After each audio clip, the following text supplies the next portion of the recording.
ఒకవైపున ప్రజల తరపున మంచి తరపున ప్రజలకు మంచి చేయాలన్న ఆరాటంతో వైఎస్ఆర్సీపీ ఒకవైపున నిల్చుంటే మరోవైపున రాష్ట్రాన్ని అన్ని రకాలుగా చెడు చేస్తూ రాష్ట్రాన్ని దోచుకొని తింటున్న తెలుగుదేశం పార్టీ మరో పక్క. ఇక్కడ యుద్ధం జరుగుతూ ఉంది. ఈ యుద్ధంలో ఖచ్చితంగా దేవుడు మన పక్షాన్ని నిలుస్తాడు. రేపు పొద్దున ఎన్నికలు ఎప్పుడు వచ్చినా ప్రజలు ఫుట్బాల్ దన్నట్టుగా అంతా తెలుగుదేశం పార్టీని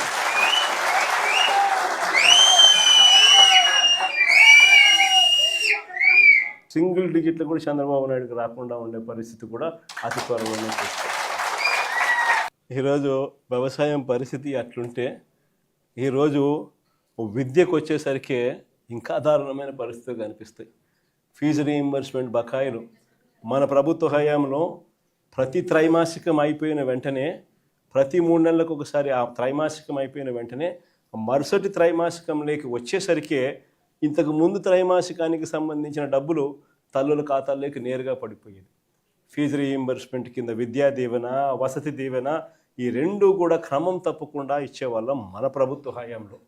ఈరోజు పరిస్థితి చూస్తే ఏకంగా ఇప్పటికే ఈ సంవత్సరానికి సంబంధించిన బడ్జెట్ కూడా లెక్కేసుకుంటే 10,000 కోట్ల అవసరం ఉంటే బడ్జెట్లో 2,600 కోట్లు పెట్టినారు. అది ఎంత ఇస్తారో తెలీదు. పిల్లలకు ఈరోజు చదువులు మానేస్తూ ఉన్న పరిస్థితులు. తల్లిదండ్రులు ఈరోజు పిల్లల్ని చదివించాలంటే చదివించలేము అని చెప్పి పిల్లల చదువులు ఆపించేసి వాళ్ళని పనులకు పంపించే పరిస్థితిలోకి తల్లిదండ్రులు వచ్చేసినారు. విద్యా దీవెన పరిస్థితి అది, వసతి దీవెన పరిస్థితి అది, నాడు నేడు స్కూళ్ళల్లో పూర్తిగా ఆగిపోయిన పరిస్థితి. గోరుముద్ద అన్నది మనము పిల్లలకు బ్రహ్మాండమైన భోజనం పెట్టాలి అని చెప్పి ఆరాటంతో మనము చేస్తే ఈరోజు గోరుముద్ద అన్నది కనుమరుగైపోయిన పరిస్థితి. 8వ తరగతికి వచ్చేసరికి పిల్లల చేతుల్లో ట్యాబులు కనిపించేటివి. ప్రతి స్కూలు ఇంగ్లీష్ మీడియం. నాడు నేడుతో 6వ తరగతి నుంచి ప్రతి క్లాసు డిజిటైజ్డ్ క్లాస్ రూమ్.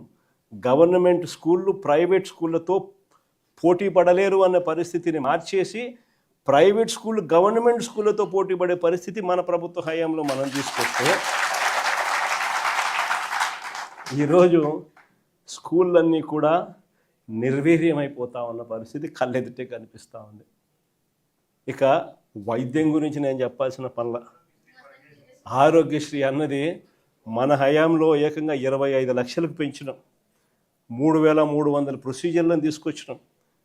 ఏ పేదవాడైనా ఏ మధ్యతరగతి వాడైనా కూడా వైద్యం బాగోలేకపోతే ఆ పేదవాడు అప్పుల పాలయ్యే పరిస్థితి ఏనాటికి రాకూడదు అని ఆ పేదవాడిని చెయ్యి పట్టుకొని నడిపించే కార్యక్రమం చేసినాం. వైద్యం చేయించడమే కాకుండా వైద్యం అయిపోయిన తర్వాత రెస్ట్ తీసుకునే దానికోసం ఆరోగ్య ఆసరా అని చెప్పి నెలకు 5,000 రూపాయల డబ్బులు చేతిలో రివర్స్ పెట్టి పంపించేవాళ్ళం మన హయాంలో. ఈరోజు నెట్వర్క్ హాస్పిటల్లో మాకు 3,200 కోట్లు బకాయిలు ఉన్నాయి. చంద్రబాబు నాయుడు గారు ఈ బకాయిలు ఇవ్వకపోతే మేము చేతులు ఎత్తేస్తున్నాము, మేము బోర్డు తిప్పేస్తూ ఉన్నాము అని చెప్పి ఏకంగా స్ట్రైకులు చేస్తూ ఉన్న పరిస్థితి.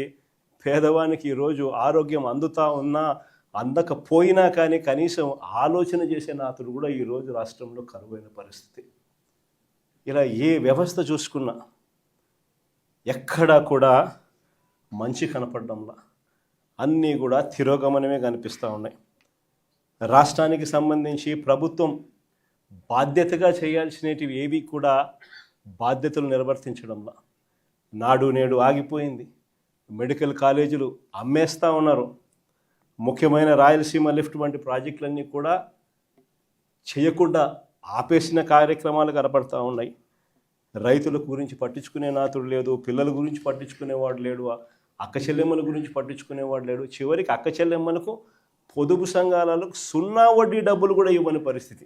స్కీములకు అయితే దేవుడు ఎరుగు, కనీసం 0 వడ్డీకి డబ్బులు కూడా ఇవ్వని పరిస్థితిలోకి అక్క చెల్లెమ్మలు మొత్తం నిర్వీర్యమైపోయిన పరిస్థితులు ఈరోజు రాష్ట్రంలో కనిపిస్తూ ఉంది.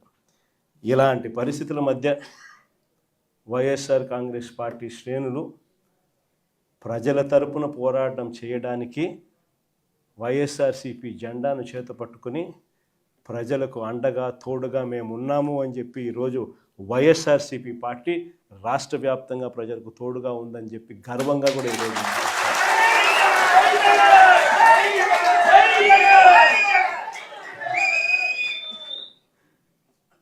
ఇలాంటి పరిస్థితుల మధ్య చూస్తా కన్ను మూసుకొని కన్ను తెరిచేసరికి ఇక సగం టర్మ్ అయిపోయింది. 5 ఏళ్ల కాలంలో సగం టర్మ్ అయిపోయింది. ఇక మిగిలినది మరో సగం టర్మే. ఈ సగం టర్మ్లో కూడా ఇంకొక సంవత్సరం దాటితే రేపు సంవత్సరం చివరిలోకి వచ్చేసరికి నా పాదయాత్ర కూడా స్టార్ట్ అవుతుంది.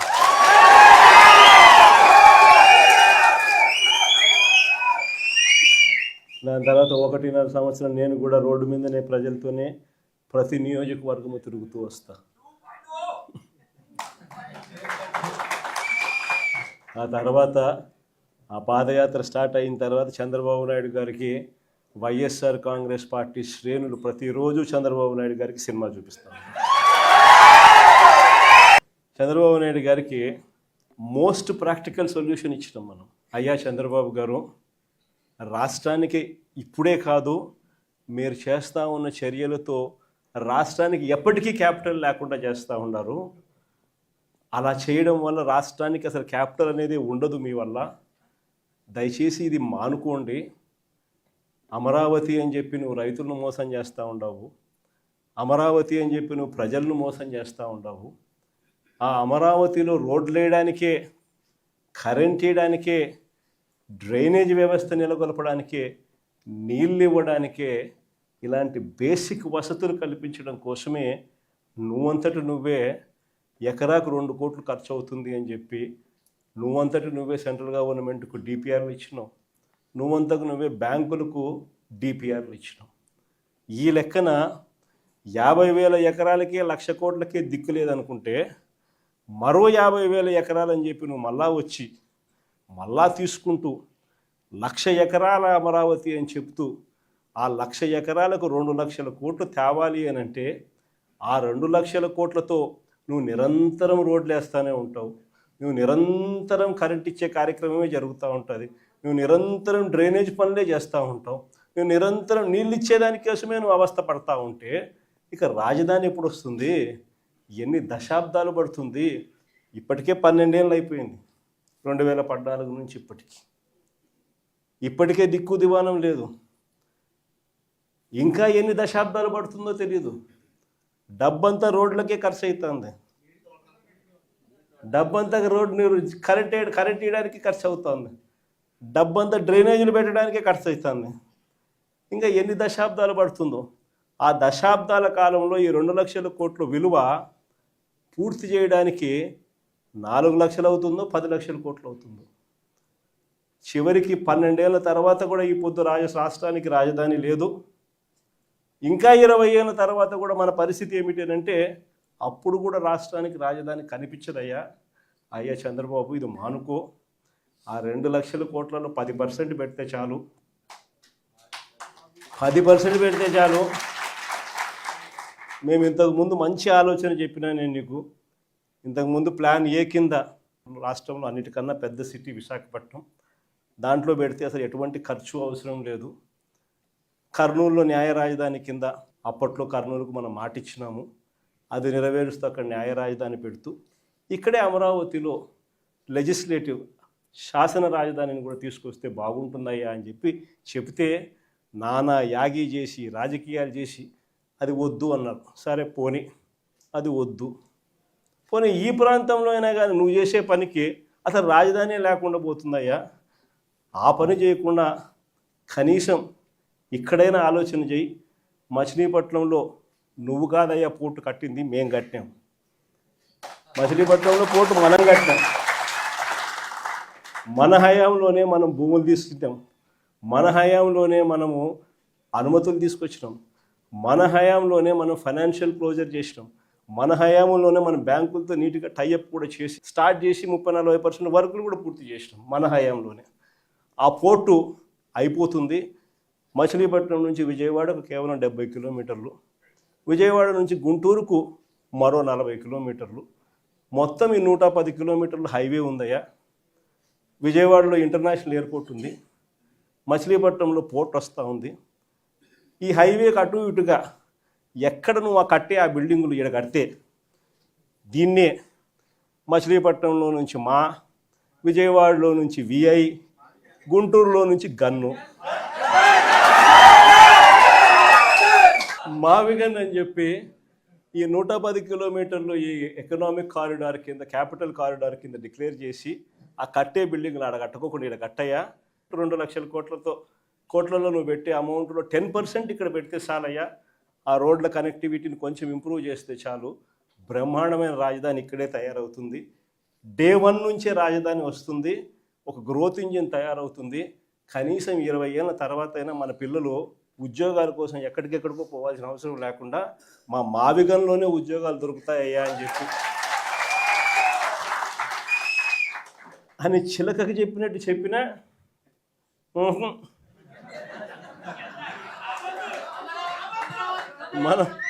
మనం ఎంత బాగా చెప్పినా కానీ, ఎంత లౌక్యంగా చెప్పినా కానీ ఆహా. ఎందుకు ఆహా, ఎందుకు వద్దు? కారణం ఆడ 2 లక్షల కోట్ల వర్కులు,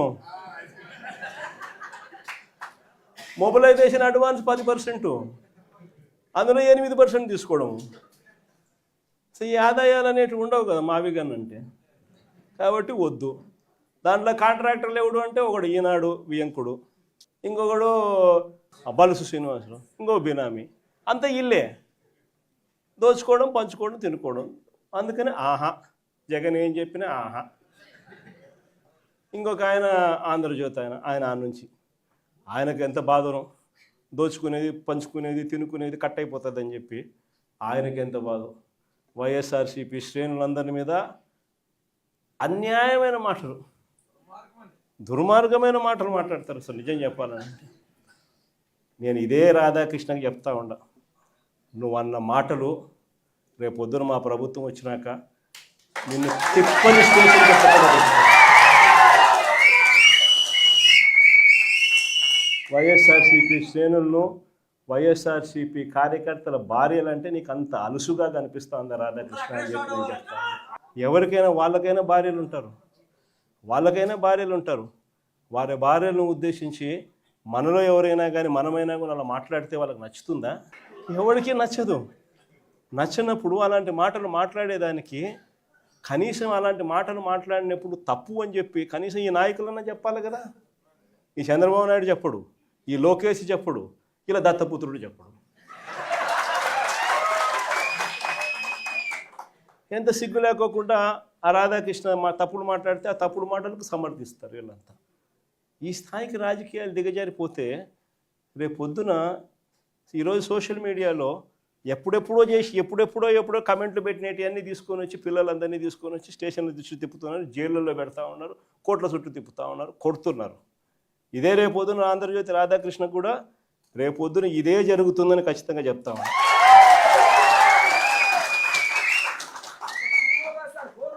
అసలు మహిళల గురించి ఇంత తక్కువగా చూసే కార్యక్రమం, తక్కువగా మాట్లాడే కార్యక్రమం, ఈ పరిస్థితులన్నీ కూడా రాష్ట్రంలో ఎందుకు వచ్చినాయి? ఆశ్చర్యం కలిగించే విషయం. ఇంతకుముందు ఎప్పుడు జరగల. కోడూరు ఎమ్మెల్యే ఆరవ శ్రీధర్, అసలు నాకు నిజంగా ఆశ్చర్యం అనిపిస్తుంది.